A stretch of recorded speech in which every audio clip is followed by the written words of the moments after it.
Hi, everyone. My name is Seth Pantinelli, and I am a cataract and cornea specialist at Penn State. And today I'm really excited to be speaking to you about Zeiss's miCOR 700. This is a device that I got involved in very early, over 3 years ago. And I've had the privilege of using it over the last 3 years.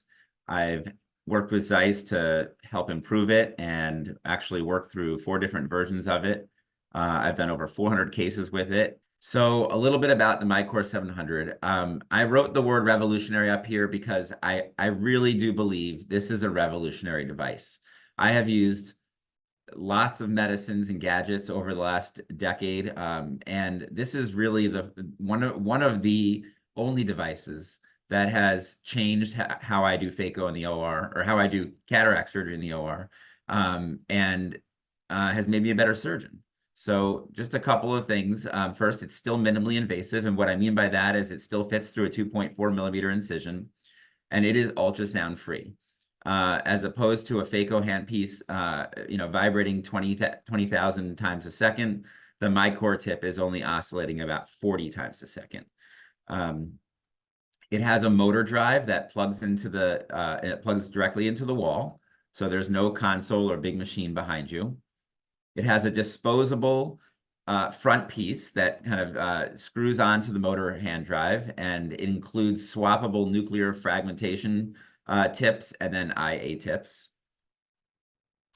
It's controlled using a finger actuator, so just your index finger. There's no console, there's no machine in the back, and there's no foot pedal.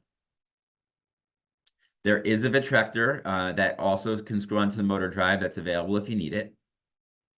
And again, hammering home the point, this thing uses a lot less fluid, and maybe because of that, it's definitely faster, and is hard to believe, and it's really hard to say this, but I think patients actually end up with better vision faster than with phaco.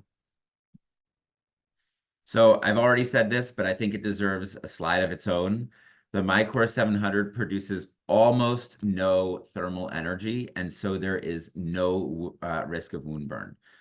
Even though the miCOR 700 is kind of best suited for softer nuclei, I have used this thing on 4+ NS, hand motion, LP cataracts, and yes, it does take longer than a soft cataract, but so does phaco when you're taking out a cataract that dense. And I have never seen a wound burn. I have never seen any evidence that there's excess heat being generated in the eye. And I really like this plot here to the right. You can see that with phaco, as the case goes on, the temperature inside the eye and at the wound goes up. But with miCOR, it's unbelievable, but the eye actually cools down during the procedure. So the eye starts at kind of body temperature, and then as the case proceeds, the eye drops in temperature towards the room temperature of the BSS. So there really is just no substantial thermal energy going into the eye, and there's no risk of wound burn.